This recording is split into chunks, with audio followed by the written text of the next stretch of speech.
Hari ini kita akan belajar mengenai dokumen kantor. Pada video kali ini kita akan belajar mengenai pengertian dokumen, jenis-jenis dokumen, manfaat dan fungsi dokumen, ruang lingkup dokumen. Pengertian dokumen. Dokumen adalah surat penting atau berharga yang sifatnya tertulis atau tercetak yang berfungsi atau dapat dipakai sebagai bukti ataupun keterangan yang menguatkan. Manfaat dan fungsi dokumen. Manfaat dokumen: membantu pelayanan di bidang dokumentasi, menerbitkan jurnal publikasi dokumentasi, mengadakan konferensi seminar ilmiah, membantu dan mengembangkan metode pengolahan dokumen, membuat dan mengembangkan katalog. Fungsi dokumen. Dokumen digunakan sebagai alternatif penyimpanan dan penyelamatan fisik dari sebuah data, sarana membuktikan keabsahan suatu keterangan, sebagai sarana pengingat sebuah peristiwa. Dokumen merupakan sebuah alat bukti mengenai sebuah keterangan suatu jenis dokumen. Jenis-jenis dokumen. Jenis-jenis dokumen secara umum adalah sebagai berikut. Dokumen berdasarkan kepentingannya. Dokumen pribadi. Dokumen pribadi adalah dokumen yang berhubungan dengan kepentingan individu. Contohnya, akta kelahiran, KTP, SIM, ijazah. Dokumen niaga. Dokumen niaga adalah dokumen yang berhubungan dengan perniagaan atau transaksi jual beli. Contohnya, nota, cek, dan kwitansi. Dokumen sejarah. Dokumen sejarah merupakan dokumen yang berkaitan dengan sebuah peristiwa yang terjadi di masa lalu. Contohnya, rekaman film, fosil, dan naskah proklamasi. Dokumen pemerintah. Dokumen pemerintah adalah dokumen yang berhubungan dengan informasi politik suatu pemerintah. Contohnya, undang-undang, peraturan pemerintah, dan peraturan daerah.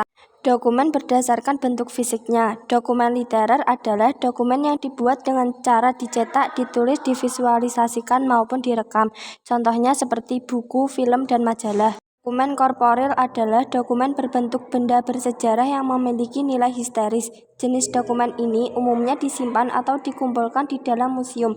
Contohnya seperti patung, fosil zaman prasejarah, benda-benda peninggalan zaman dulu, dan lain sebagainya. Dokumen privat adalah dokumen dalam bentuk surat atau berkas. Contohnya seperti surat niaga, surat dinas, dan laporan. Dokumen berdasarkan sifatnya. Dokumen tekstual adalah dokumen yang menyimpan informasi yang tersemat dalam bentuk tertulis. Contohnya buku, majalah, katalog, dan surat kabar. Dokumen non-tekstual adalah dokumen yang menyimpan informasi yang tersemat beberapa teks. Contohnya peta, gambar, grafik, dan rekaman. Dokumen berdasarkan dokumentasinya. Dokumen primer adalah dokumen yang mengandung informasi tentang hasil observasial asli atau terbuka dari sumbernya.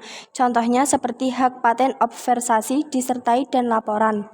Dokumen sekunder adalah dokumen yang mengandung informasi tentang literatur primer. Dokumen tersier adalah dokumen yang mengandung informasi mengenai literatur sekunder. Contohnya seperti buku dan teks petunjuk literatur. Dokumen berdasarkan pengelolaannya. Dokumen konvensional adalah arsip untuk informasinya tercatat di media kertas berupa tulisan tangan atau ketikan. Dokumen elektronik adalah setiap informasi yang dibuat, diteruskan, dikirim, diterima, dan disimpan dalam bentuk analog, digital, elektronik, optikal, atau sejenisnya. Contohnya e-book, e-jurnal, website, kampus. Dokumen berdasarkan fungsinya. Dokumen dinamis, dokumen yang dipergunakan secara langsung dalam proses penyelesaian pekerjaan kantor. Dokumen statis, dokumen yang tidak secara langsung dipergunakan dalam proses pekerjaan kantor.